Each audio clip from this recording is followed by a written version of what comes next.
Estamos en medio de una serie que titulamos Creciendo como Cristo. Y esta serie está basada en un solo versículo bíblico que está en Lucas 2:52. Este versículo dice que Jesús crecía en sabiduría, en estatura y en gracia para con Dios y los hombres. Y de la misma forma en que Jesús crecía en su humanidad, en su humillación, nosotros nos hemos propuesto durante este mes de enero reflexionar acerca de cómo nuestra iglesia, que en el mes de enero está cumpliendo 144 años de vida organizada, aún siente la necesidad de seguir creciendo como Cristo creció. Porque la medida para evaluar si una iglesia está en expansión y está en crecimiento no puede ser meramente ver si sus bancas están llenas o no. Ese no es el único indicador que puede anunciarnos si realmente una iglesia está creciendo. Es más, a veces la cantidad puede hacernos que nos extraviemos en la necesidad que también tenemos de revisar nuestra calidad. Claramente, la semana pasada reflexionamos acerca del crecimiento cuantitativo. La iglesia, en el libro de los Hechos, cuando predicaba el Evangelio, ella crecía en número. Y lo vimos en varios textos bíblicos. Llegaban de a 1,000, de a 2,000, de a 3,000 miembros. Porque predicaba el apóstol Pedro, no el pastor Diego, por supuesto. Pero la iglesia crecía numéricamente, llegaban más personas. Pero también lo que nosotros vemos en este texto que estamos analizando es que cuando se nos dice que Jesús crecía en estatura, la estatura que aparece ahí en el versículo 52 al medio, yo lo destaqué ahí, tiene dos principales acepciones, ¿sí?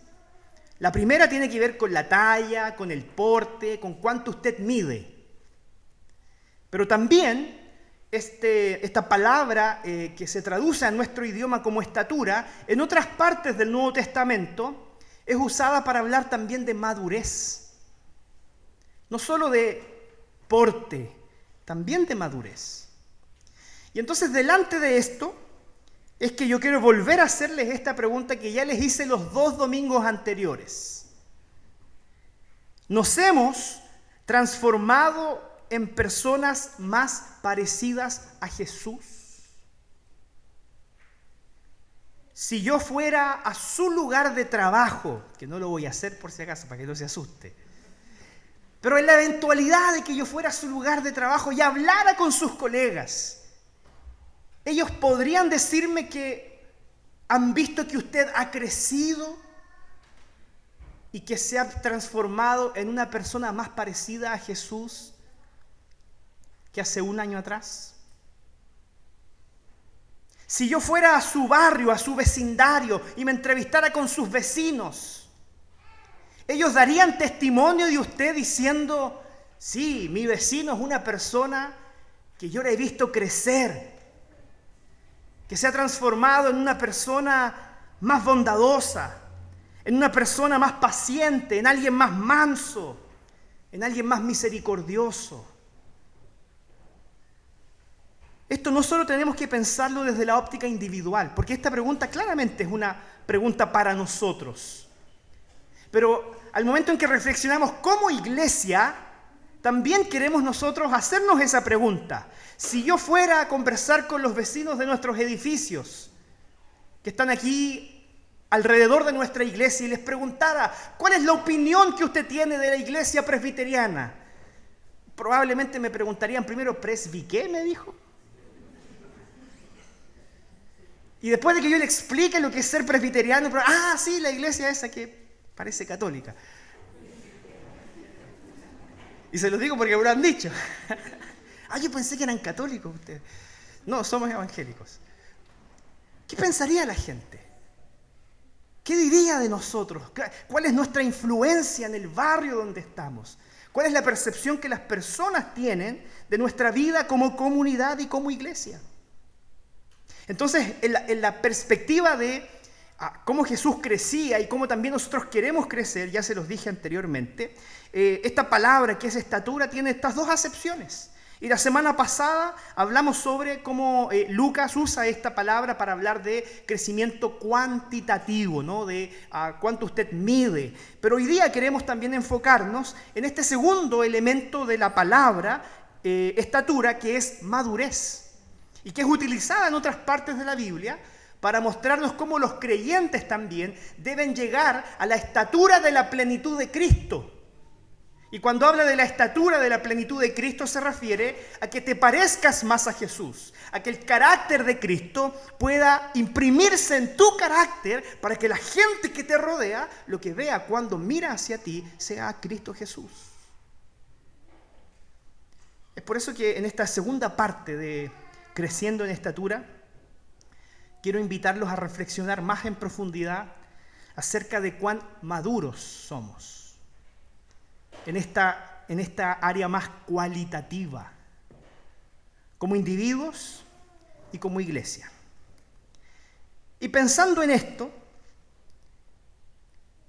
descubrí que hay un problema endémico de nuestra generación actual, que puede ser un gran conflicto, puede levantarse como una gran barrera en el propósito que nosotros tenemos de transformarnos en individuos y una iglesia más parecida a Jesús. Y se los voy a poner de la siguiente manera. Hay un término que no existe, yo lo busqué, pero no existe, pero lo encontré por ahí.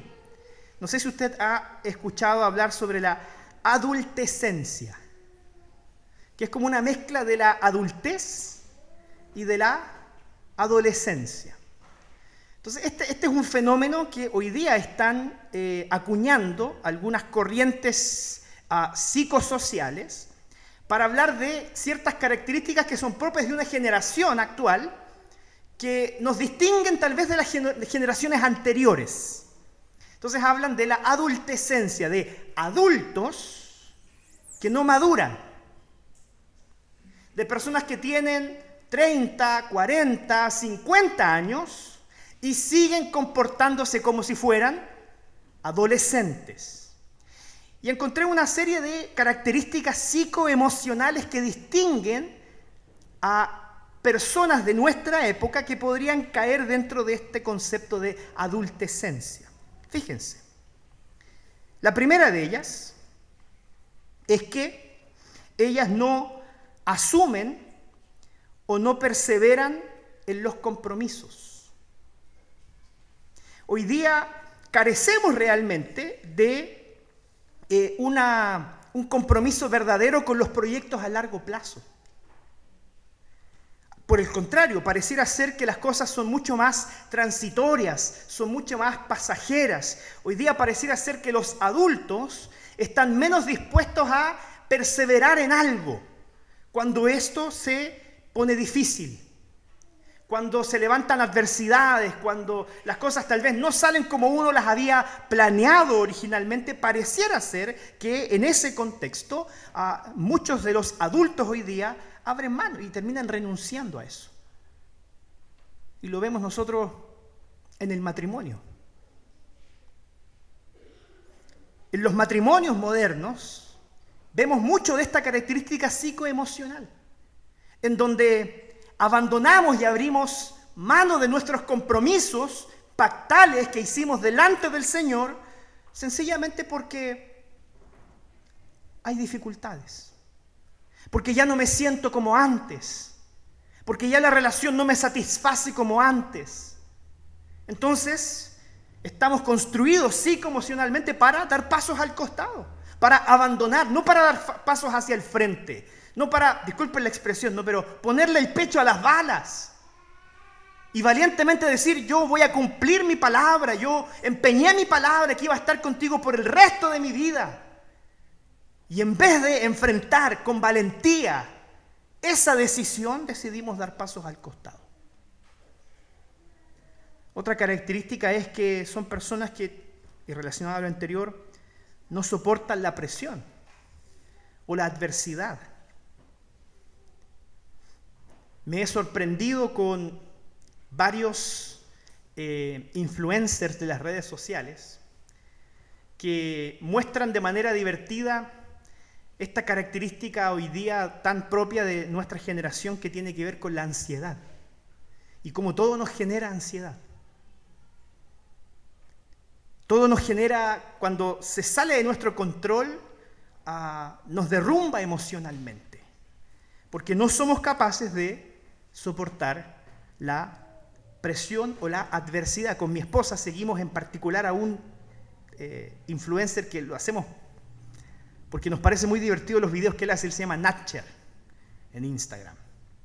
Y él muestra muchas situaciones en donde las personas de décadas anteriores reaccionan de manera distinta a las generaciones actuales.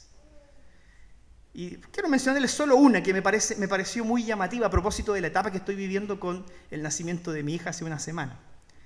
Él dice que las personas en los 50, cuando pedían que otras personas les cuidaran a los hijos, iban donde algún familiar y les decía: aquí te dejo a mi hijo, vuelvo en 3 días. Y se iban 3 días, ¿no? Porque antes no había tanta inmediatez. Y resulta que ya un poquito más adelante, ¿cierto? En la época de los 70, tal vez ya te dejan a la persona, pero solo un día. Te dejan al niño y se van. Gracias por ayudarme a cuidar de él. Ya si nos acercamos más a los 90, empezamos con te dejo al niño, y aquí te dejo su bolso para que cuides de él. Si necesita algo, me llamas por teléfono. Yo vuelvo en 3 horas, pero voy a estar pendiente de cualquier cosa. Y él muestra a un papá del siglo XXI que llega con su bolso, llega con sus libros. Esto es lo que le gusta, estos son los juegos que puede jugar, estas son las palabras que le puedes decir. La idea es que no lo saques del coche porque yo tengo una cámara para vigilarlo 24 horas, 7 días a la semana, y yo vuelvo en 20 minutos. Porque nos genera ansiedad y se nos hace difícil desprendernos de esas cosas porque no estamos tan preparados para someternos a la presión o a las adversidades. También hay otra característica, que estos adultecentes están motivados principalmente por sus emociones, por sus deseos, y por causa de eso entonces viven con mucha inestabilidad. Hay mucha inestabilidad en sus vidas porque escuchan mucho más a su corazón, ¿no? Son personas más que siguen lo que sienten que personas que racionalizan las cosas. Y lamentablemente eso genera ciertamente tomar malas decisiones. Porque además, como cuarta característica, vemos que hay un foco que está centrado en ellos mismos, ¿no? Que pareciera ser que las cosas giran en torno a sus necesidades y que todo debe adaptarse en función de cómo ellos se sienten o de lo que ellos esperan. Porque de lo contrario, entonces se sienten incómodos y dan pasos al costado, abandonan o dejan las cosas tiradas. Porque existe una profunda dificultad para servir, para entregarse, para dar al otro. Es una generación que demanda mucho más de lo que entrega. Y que, por supuesto, como dice ahí, tiende a tercerizar las responsabilidades.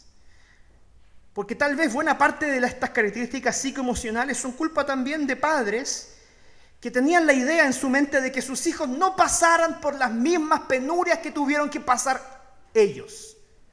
Y se esforzaron en cuidar y proteger a sus hijos para que ellos no se expusieran a las dificultades y precariedades de las cuales ellos fueron víctimas.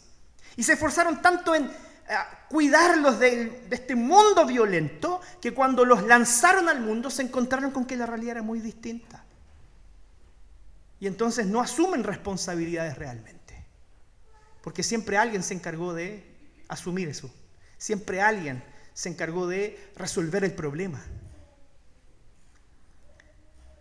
Hace algún tiempo me entrevisté con un encargado de gestión de personas, no sé cómo se llama ahora eso hoy día, me tiene otro nombre incluso.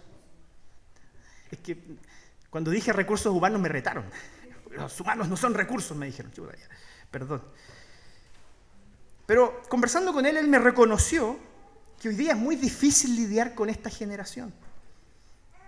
Él me dijo, si tú quieres contratar a un empleado a largo plazo, lo primero que tienes que preguntarle es si ya viajó al sudeste asiático. ¿Sabe por qué?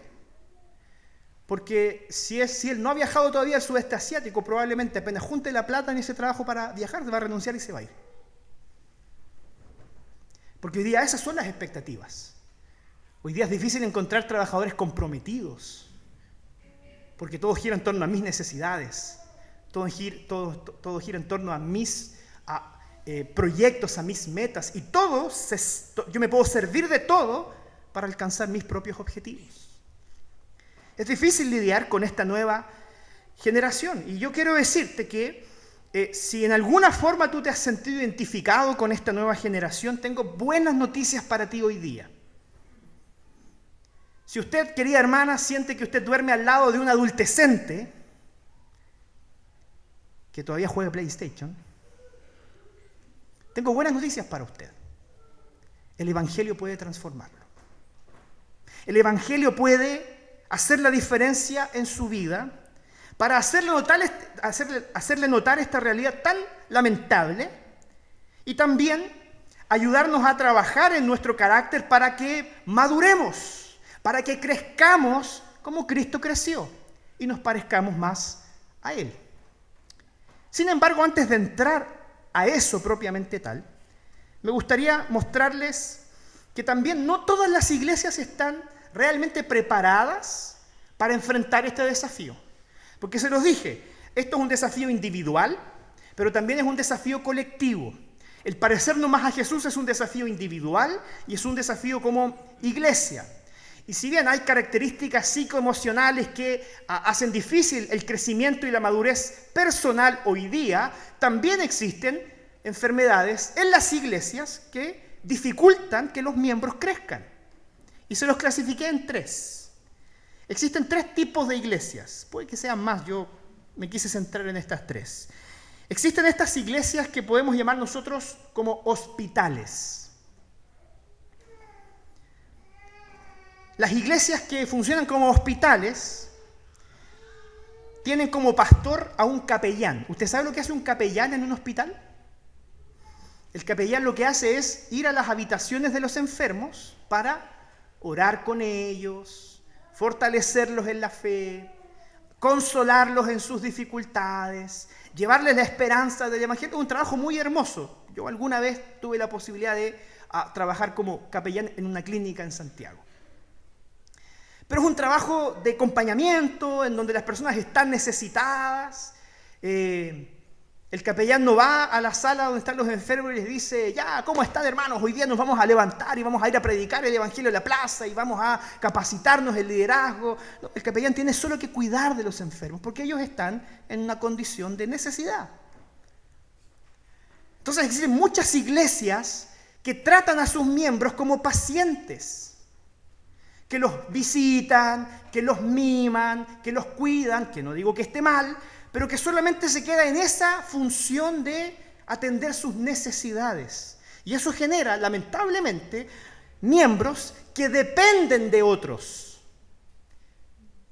que son incapaces de hacerse cargo de su crecimiento espiritual porque constantemente están necesitando que alguien los atienda, que alguien los vaya a visitar, que alguien les haga cariño en la cabeza. Porque de lo contrario entonces se quedan estancados. Hay iglesias que funcionan como hospitales. Y no digo que en las iglesias tengamos que atender a las personas y cuidar de ellas. Pero si solo nos quedamos en eso, los miembros nunca van a crecer en realidad. Hay otras iglesias que funcionan como empresas. Que en vez de tener por pastor a un capellán, tienen por pastor a un gerente. Y el gerente ve a los miembros como clientes. Y eso genera que los miembros de la iglesia sean altamente consumidores. Entonces, la iglesia se prepara para ofrecer el mejor servicio posible. Que usted tenga estacionamiento, ojalá lo más cerca a la puerta de la iglesia. Que ojalá el templo esté calefaccionado a una temperatura perfecta para que usted pueda sentarse y vivir la mejor experiencia de iglesia. Que ojalá la adoración sea inspiradora para que eso genere en usted sensaciones de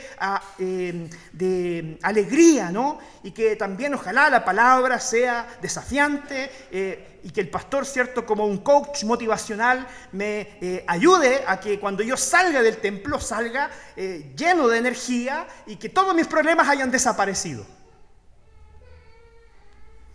No digo que las iglesias no tengan que preocuparse por ofrecer una buena experiencia.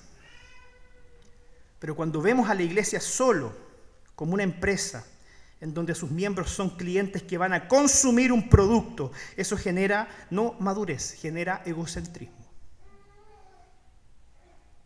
Entonces necesitamos transformarnos en una iglesia que tenga una perspectiva mucho más misional.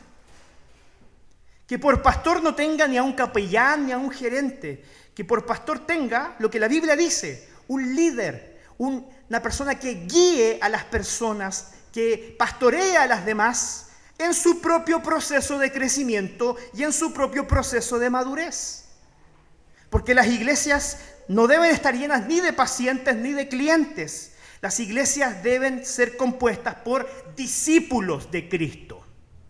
Que usted se transforme no en un consumidor de la fe, no en un paciente crítico que genere dependencia o egocentrismo. Usted debe transformarse en un discípulo de Cristo Jesús. Poner su mirada no en las circunstancias de la iglesia. Ponga su mirada no en el pastor, porque va a salir defraudado. Ponga su mirada en Cristo para que crezca en función de aquel que lo llamó a ser parte de esta familia.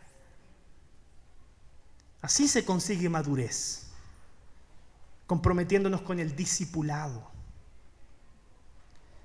Entonces, hermanos, tenemos problemas individuales y a veces problemas estructurales en las iglesias que impiden que las personas crezcan cualitativamente. Eso fue lo que hablamos la semana pasada. Dijimos que el crecimiento se da en 4 áreas. Cuantitativamente, en número; estructuralmente, cuando tenemos que ir adaptando nuestros espacios en la medida que crece la iglesia, ¿cierto? Es como cuando usted tiene que comprarle un zapato nuevo a su hijo porque el que tenía antes ya no le queda, porque el pie le creció, ¿no? Tiene que hacer adaptaciones. Y hoy día queremos concentrarnos principalmente en estas dos, esta dimensión cualitativa y misional del crecimiento de la iglesia. Y lo vamos a hacer de la misma forma que lo hicimos la semana pasada. Semana pasada vimos el crecimiento cuantitativo y estructural a través de un recorrido por el libro de los Hechos. Hoy día yo quiero invitarle a que podamos estudiar un caso que está también en el libro de los Hechos. Un caso de estudio que está en el capítulo 19 del libro de los Hechos. Y vamos a leer estos 2 capítulos, el 19 y el 20. ¿Ya? Usted me va a ir acompañando, si quiere abre su Biblia ahí para que vaya confirmando lo que yo voy leyendo. Y también para que usted entienda que esto no es algo que se le ocurre al pastor Diego, es algo que emana de la palabra del Señor. Hechos 19:1 nos relata la historia de Pablo en la ciudad de Éfeso. Y comienza diciendo así: aconteció que entre tanto que Apolos estaba en Corinto, Pablo, después de recorrer las regiones superiores, vino a Éfeso. Y dice el texto que hallando a ciertos discípulos. Voy a tratar de resumir la historia para no leer los 2 capítulos, ¿ya? Usted después en casa, si quiere, las lee más detenidamente. Pero lo que nosotros vemos en este capítulo es que Pablo llega a la ciudad de Éfeso y él hace principalmente 2 cosas. Él primero va a la sinagoga, donde estaban los judíos, sus compatriotas. Va y les predica el evangelio. Algunos creyeron, otros no creyeron. Los que creyeron se juntaron con el apóstol Pablo. Luego de eso, Pablo fue a la plaza pública de Éfeso y predicó allí el evangelio. ¿A quién? A los griegos, a los romanos. Algunos se convirtieron y otros no.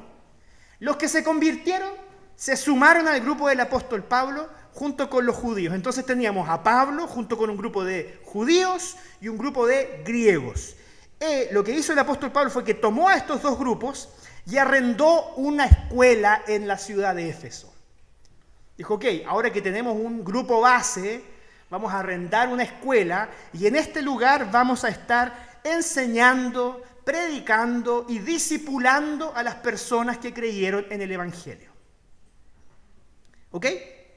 Entonces nos dice más adelante el texto, en el verso 18, que muchos de los que habían creído venían confesando y dando cuenta de sus hechos, arrepentimiento. Asimismo, muchos de los que habían antes practicado la magia trajeron los libros y los quemaron delante de todos. Y hecha la cuenta de su precio, hallaron que era 50,000 piezas de plata o dracmas, como se conocía también en aquella época. Lo que nosotros vemos en la experiencia de Pablo en la ciudad de Éfeso es que cuando las personas comienzan a creer en Cristo Jesús, pasan dos cosas. La primera de ellas es que existe un gran sentido de arrepentimiento. La gente comienza a considerar su estilo de vida, comienza a considerar su pasado y dice, yo me arrepiento de mis pecados. Y dice la Biblia que confesaban sus pecados unos a otros y eran abrazados y se perdonaban unos a otros. Pero no solo confesaban con su boca que Cristo era el Señor y se arrepentían de sus pecados en su corazón. Lo que dice también el texto bíblico es que ellos tomaban acciones consistentes con su fe. No se quedaban solo en decir que creían. Ellos iban y si estaban haciendo algo que al Señor no agradaba, ellos lo dejaban de hacer. Y pone por ejemplo a los que practicaban la magia. Resulta que Éfeso era una ciudad en donde había un culto de adoración a dioses paganos y la diosa más importante de Éfeso era la diosa Artemisa. Y alrededor de la adoración a la diosa Artemisa había un montón de cultos paganos, sincréticos. Y muchos practicaban estas religiones sincréticas. Muchos eran practicantes de la religión pagana. Y cuando se encontraban con el Evangelio de Jesús, ellos decían, yo no puedo seguir practicando esto. Así que tomaban sus libros de magia, de ocultismo, abandonaban el paganismo y de hecho dicen que los quemaban. Y fíjense que no está puesto al azar en el texto bíblico porque esto llegó a un precio similar al de 50,000 piezas de plata. Una pieza de plata, que era considerada un dracma, era también el pago que se le daba a una persona por un día de trabajo. Es decir, lo que se quemó en ese día en Éfeso era el equivalente a 50,000 días de trabajo. Lo cual era una cifra considerable. ¿Por qué esto es relevante? Porque nosotros vemos que el Evangelio comenzó a extenderse en la ciudad de Éfeso. Miren lo que dice el verso 20, que crecía y prevalecía poderosamente la palabra del Señor. Acá el concepto crecía tiene que ver con expansión, ¿ya? Tiene que ver con crecimiento lateral. El Evangelio comenzó a cubrir más superficie. Es decir, habían barrios que no habían sido alcanzados y empezaron a ser alcanzados. Habían familias que no habían oído del Evangelio y ellas comenzaron a oír del Evangelio. La ciudad de Éfeso comenzó disculpen que tal vez ocupe este mal ejemplo, pero como que comenzó a infectarse con el germen del Evangelio, que empezó a tomar terreno, a ganar espacio en una ciudad altamente pagana. Pero dice también el texto que prevalecía. Y este concepto de prevalecer significa profundidad. Es decir, el Evangelio no solo se extendía por todo el territorio de Éfeso, sino que también generaba transformaciones profundas en las personas. La gente no solo decía nominalmente, no, ahora yo soy cristiano, y seguía viviendo su vida como si nada. Lo que nosotros vemos en el testimonio de la ciudad de Éfeso es que ellos decían creer en Cristo Jesús y hacían transformaciones importantes en sus vidas en consecuencia de aquella fe que había en sus corazones, sin importar el costo económico que esto tuviera. porque la transformación estaba siendo tan poderosa en la ciudad de Éfeso que estaba alterando incluso la economía de la ciudad. Déjeme ilustrárselo de la siguiente manera. Como en la ciudad de Éfeso había un culto muy importante que era a la diosa Artemisa, había gente que vivía de eso. Habían artesanos que hacían estatuillas de la diosa Artemisa y se paraban en la feria libre de la ciudad de Éfeso y vendían estas estatuas a las personas. Y eso les era un negocio muy lucrativo. Había toda una estructura de negocios en torno a la adoración de la diosa Artemisa. Y fíjense, dice el versículo 27, que los artesanos dijeron: no solamente hay peligro de que nuestro negocio venga a desacreditarse, sino también que el templo de la gran diosa Diana o diosa Artemisa sea estimado en nada y comience a ser destruida la majestad de aquella a quien venera toda Asia y el mundo entero. Este texto me parece fantástico. ¿Sabe por qué? Porque muestra cómo el Evangelio es capaz de destruir cualquier otro ídolo que tenga la cultura. ¿Y sabe cuál es el problema hoy día? Porque yo le hablaba de los adultecentes, porque precisamente hay un problema en el corazón de las personas hoy. Que existe mucho nominalismo. Nominalmente hablando decimos: sí, yo soy cristiano y voy a la iglesia presbiteriana que tiene 144 años, todos los domingos. Pero el Evangelio no ha generado ninguna transformación profunda realmente en nuestras vidas. Porque seguimos abrazando a ídolos.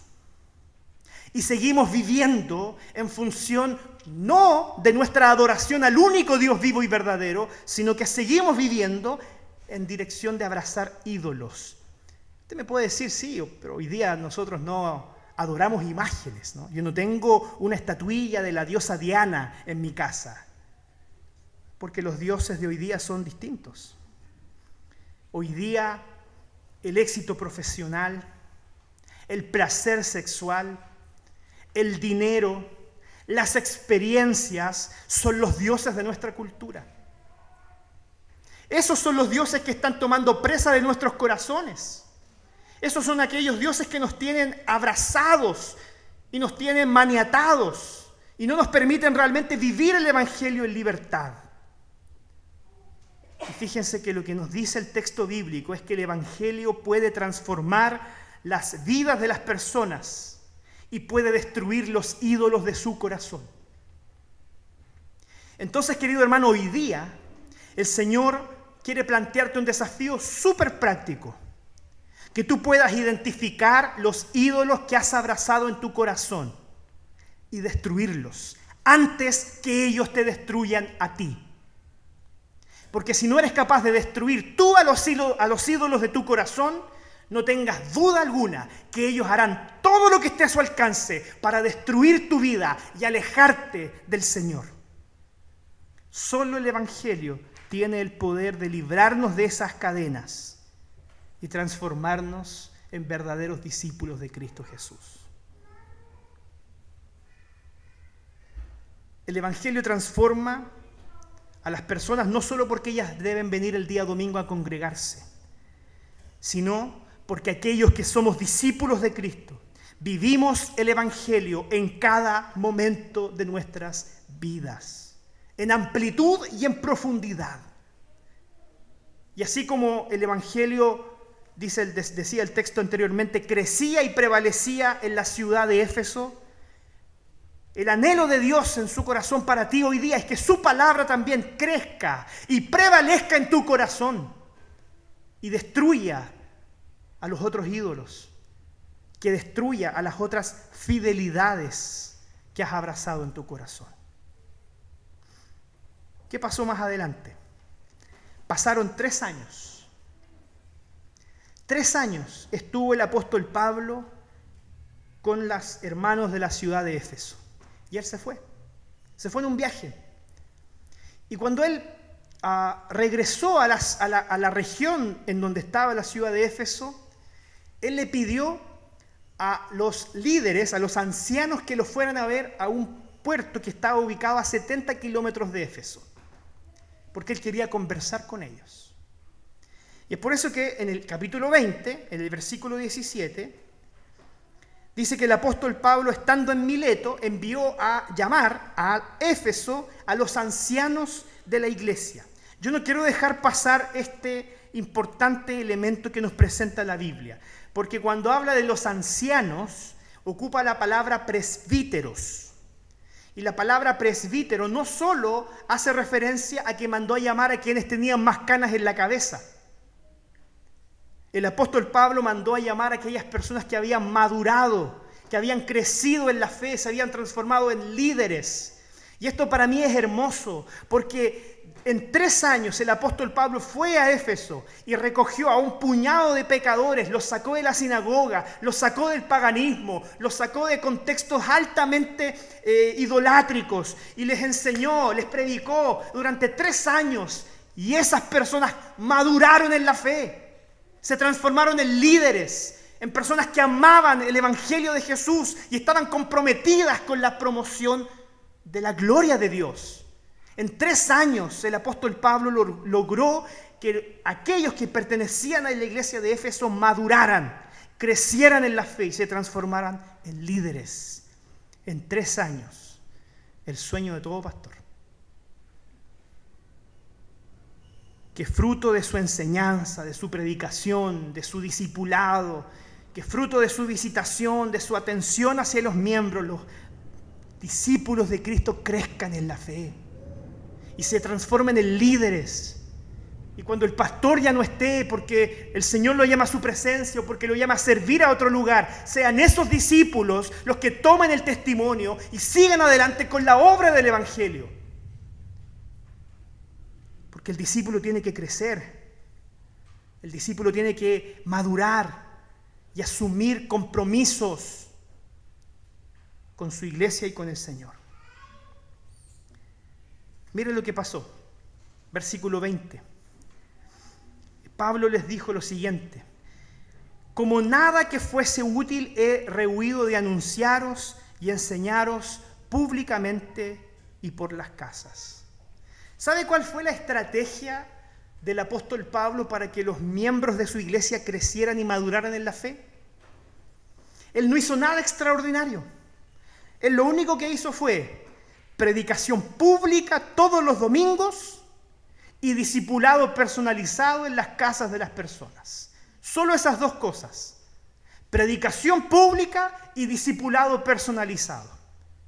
A través de esas 2 aristas de su estrategia pastoral, él logró transformar a una comunidad de idólatras en creyentes maduros, a un montón de paganos en discípulos de Cristo. No hay fórmulas mágicas. No hay fórmulas mágicas. Cuando tenemos un exceso de adultecentes cristianos en la iglesia, tal vez eso ha sido el resultado de que no hemos utilizado la metodología correcta. Cuando hay iglesias que parecen hospitales o que parecen empresas, es altamente probable que allí no esté siendo aplicada la estrategia metodológica del apóstol Pablo: predicación fiel de la palabra del Señor y discipulado personalizado. Pero incluso a veces cuando la iglesia utiliza la metodología bíblica, tal vez los creyentes no maduran porque a ellos también les falta conciencia e intencionalidad en su propio proceso.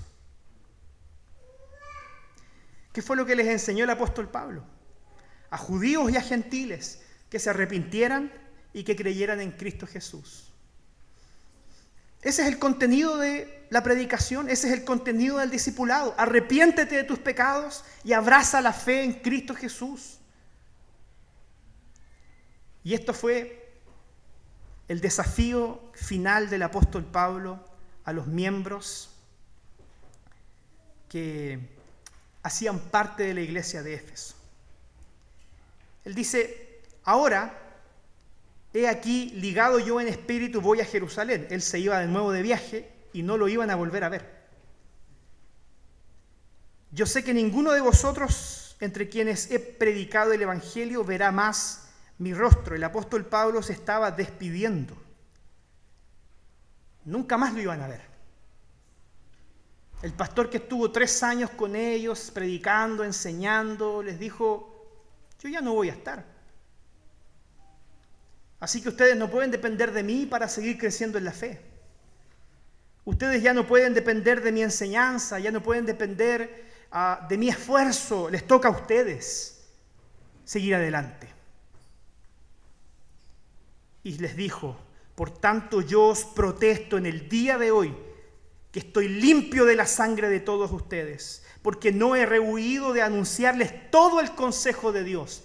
Pablo dice, yo hice mi trabajo. Yo fui llamado a predicar y a enseñar, y eso fue lo que hice con ustedes, 3 años, incansablemente, cada domingo predicando, en sus casas discipulándoles. Yo hice mi trabajo, ahora les toca a ustedes. El verso 28 dice, miren por vosotros, mirad por vosotros. Ahora les toca a ustedes ocuparse de ustedes mismos. Todo pastor anhela que llegue el día en que todo el tiempo invertido en las personas, en que esos días y días de discipulado, de consejería, tengan como resultado que aquella persona crezca para que sepa cuidarse a sí misma y para que no siga dependiendo de que el pastor la llame todos los días para que persevere en la fe. A que no dependa de que un presbítero vaya y le haga cariño en la cabecita para que el pobre no deje de congregarse.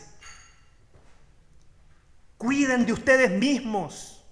Tomen la enseñanza de sus pastores, de su predicación, las horas que invirtieron en ustedes. Y maduren. Y hagámonos cargo de nuestro propio crecimiento. Porque si queremos ver a la iglesia como un hospital, queridos hermanos, usted va a estar enfermo toda la vida. Y el Señor lo llamó a ser discípulo, no paciente. Una marca de la madurez es la capacidad de dejar de depender del cuidado de otros.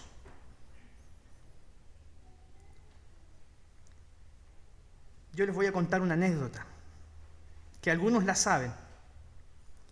Cuando yo salí de mi casa a los 17 años para ir a vivir al seminario donde estudié, yo toda mi vida había vivido en la casa de mi mamá.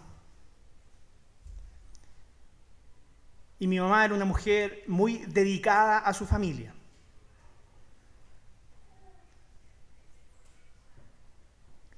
Después de que pasaron 2 meses, yo viviendo solo, llamé a mi mamá. Y le dije, mamá,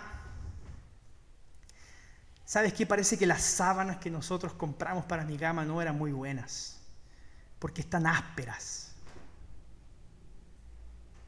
Qué raro, me dijo.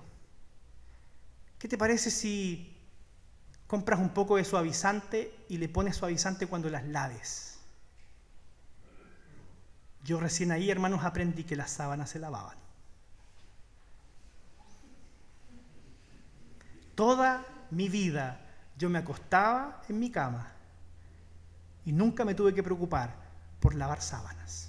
Alguna vez tuve que hacer mi cama, sí. Cuando me fui a vivir solo, descubrí que las sábanas se lavaban. Y lo digo con vergüenza, porque cuando dejé de vivir en la casa de mis padres tuve que madurar, porque tuve que dejar de pensar que otras personas se hacen cargo de mí, me tuve que hacer cargo de mi propia vida. Tuve que aprender a cocinar, tuve que aprender a hacer aseo, tuve que aprender a convivir con mis compañeros y hacer las cosas por mí mismo. Y le doy gracias a mis padres porque ellos hicieron grandes esfuerzos por criarme de la mejor forma posible. Pero llegó un momento en que ya yo no vivía con ellos y que tenía que hacerme cargo de mi vida. Y cuando me casé, aprendí que no solo ahora debía cuidar de mí, también debía cuidar de mi esposa. Y cuando tuve hijas, aprendí que no solo debía cuidar de mí y de mi esposa, sino que también de mi familia. Y que usted ya no puede dormir 8 horas seguidas como quería antes, porque la guagua necesita comer cada 3 horas. madurar, hermanos. No podemos estar toda nuestra vida espiritual esperando que nos atiendan, esperando que nos vayan a buscar, que nos visiten, que nos llamen. Llega un momento ya en la fe en que hemos invertido tiempo en ustedes. Algunos llegan años escuchando la palabra de este mismo lugar. Yo les ruego y los exhorto del Señor, como el apóstol Pablo, a que se cuiden también ustedes, a que tengan cuidado de sí mismos. Y fíjense, también el texto dice no solo de ustedes, sino que de todo el rebaño que el Espíritu Santo los ha puesto por obispos. Llega un momento también, hermanos, en que usted crece y madura en la fe a tal punto de que puede ayudar a otros. De que puede ayudar a otros. De que puede acercarse a sus hermanos y decirle, oye, puedes contar conmigo. Porque así la iglesia de Éfeso logró seguir creciendo para la gloria del Señor. El texto termina de la siguiente forma. Pablo le dice a los ancianos de la iglesia, os encomiendo a Dios y a la palabra de su gracia que tiene poder para sobreedificaros y daros herencia junto con todos los santificados. Pablo de alguna forma está diciendo, yo estoy desarmando el nido donde los cuidé. Ahora les toca a ustedes volar. Ahora les toca a ustedes asumir desafíos espirituales que produzcan crecimiento en sus vidas. Cuando hubo dicho estas cosas, se puso de rodillas y oró. Oró con todos ellos. Y todos se pusieron a llorar. Y es evidente, el pastor que había cuidado de ellos durante 3 años, que había estado en su casa, que los había ayudado en sus dificultades, que los había visitado cuando estaban enfermos, que los había retado cuando se mandaron un condoro, ahora se iba y no lo iban a ver más. Claro que hubo llanto, claro que fue una despedida amarga. Dice el texto, se le echaban al cuello, lo besaban y se dolían. Lo acompañaron al barco, lo despidieron. Y cuando volvieron a Éfeso, tuvieron que seguir predicando el Evangelio. ¿Y sabe qué pasó con la iglesia de Éfeso? Siguió plantando otras iglesias, siguió yendo a la sinagoga, siguió yendo a la plaza pública, siguió arrendando el mismo lugar que arrendaba el apóstol Pablo para predicar el Evangelio. La iglesia continuó con su misión, porque la misión no depende del pastor ni del apóstol. La misión es de Dios, y usted ha sido llamado a ser discípulo de Cristo, no del pastor. Es por eso que comenzaba con esta despedida un nuevo ciclo para la iglesia de Éfeso. Y yo le quiero dejar 3 desafíos para que usted esta semana piense y practique. El primero de ellos es volverte a preguntar si ya comprendiste y te rendiste al amor de Dios demostrado y ofrecido en la cruz. Lo primero que hizo el apóstol Pablo al llegar a la sinagoga, al llegar a la plaza pública, fue mostrarles el Evangelio de Cristo Jesús, el insuperable amor de Dios a cada una de las personas que caminaban en tinieblas. Y yo te quiero decir hoy día, a ti que nos estás visitando tal vez por primera vez, o tal vez a ti que nos estás viendo desde tu casa, si aún no has rendido tu corazón y tu vida al amor de Dios demostrado en la cruz de Cristo, Él hoy día está extendiendo sus brazos. Hoy día te está haciendo esa cariñosa invitación a que no debes y no puedes seguir caminando en las tinieblas. No puedes seguir caminando en pos de tus ídolos, porque eso engendrará muerte para ti. Hoy día el Señor te ofrece vida en abundancia, vida eterna. Lo único que debes hacer es creer en el Evangelio y arrepentirte de tus pecados. Todavía estás a tiempo de hacerlo. En segundo lugar, quiero preguntarte si estás viviendo el discipulado de Jesús con intencionalidad en dirección hacia la madurez. Quiero realmente preguntarte si tú tal vez has percibido que esta iglesia es un hospital, que tiene la obligación de cuidar de ti en todo momento. O tal vez has pensado que esta iglesia es una empresa y que debería mejorar el producto que ofrece porque hay hartas deficiencias. Yo quiero invitarte a que tú destruyas esas falsas imágenes de la iglesia en tu mente. Acá somos una comunidad de discípulos, somos una familia que celebra el amor que tenemos en común en Cristo Jesús. Y tú fuiste llamado a ser un discípulo. No eres un paciente, no eres un cliente, eres un discípulo de Cristo. Y el Señor demanda de ti a que crezcas en la fe. Y por último, tú que tal vez te consideras un cristiano adulto, ya maduro, llevas, 30, 40 años en la fe, ¿qué puedes hacer para asumir tu papel en la comunidad cristiana? Y tengo algunas propuestas para ti. ¿Qué tal si te dispones a servir al Señor con tus dones? Con aquellos dones que tal vez has estado mal utilizando, que has estado mal gastando. ¿Qué te parece si realmente los pones al servicio del Señor? Hay mucho trabajo por hacer.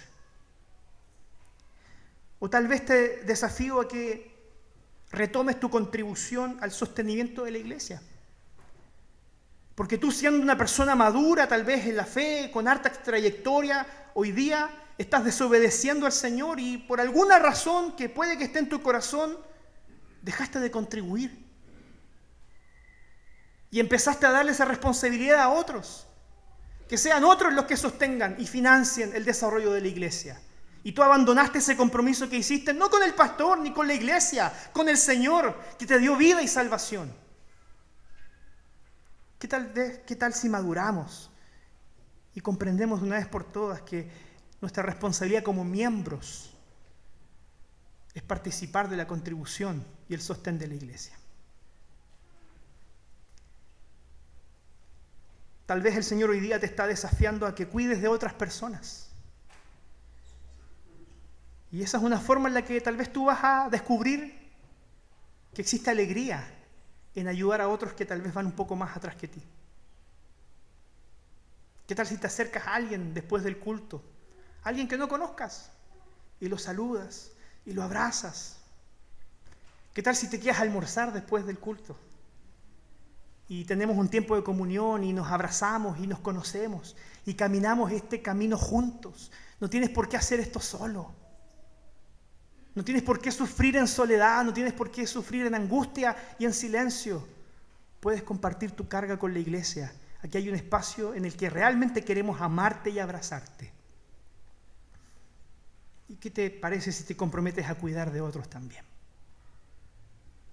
Yo quiero invitarte a que cierres tus ojos y que podamos orar al Señor y pedirle que Él nos permita responder a aquello que nos ha desafiado hoy día. Querido Padre Celestial, yo quiero pedirte que tú puedas manifestarte con todo tu poder en la vida de quienes estamos aquí hoy día. Inicialmente, Señor, en el corazón de aquellos que tal vez no te conocen. De aquellos, Señor, que tal vez han caminado distantes. De aquellos que tal vez, Señor, se sienten más admiradores que seguidores de Cristo. Yo te pido, Padre, que tu Santo Espíritu haga una verdadera diferencia en sus corazones y que ellos abracen por la fe a Cristo para salvación y vida eterna. Te ruego, Señor, también que tú tengas misericordia de todos aquellos que han vivido como adultecentes, carentes de compromiso, con una inmadurez crónica, Señor, que les impide realmente comprometerse con proyectos a largo plazo. Perdónanos, Señor. Somos hijos de nuestra generación y sabemos que solo el Evangelio puede cambiar lo que somos. Te ruego que nos perseveres en la fe, para que ya no veamos, Señor, la iglesia como un hospital o como una empresa, para que entendamos realmente, Señor, que hemos sido llamados a ser una familia y que somos discípulos de Cristo. No somos pacientes ni clientes, somos discípulos de Cristo y queremos crecer como Él creció también. Ten misericordia de nosotros, Señor, y ayúdanos a comprometernos con nuestro crecimiento espiritual por medio también, Señor, del servicio cristiano, por medio de la contribución, Señor, financiera, por medio, Señor, también del servicio al prójimo, del amor de aquel que necesita ser cuidado también hoy día, Padre. Haznos más sensibles. Te lo ruego en el nombre de nuestro Salvador Jesús.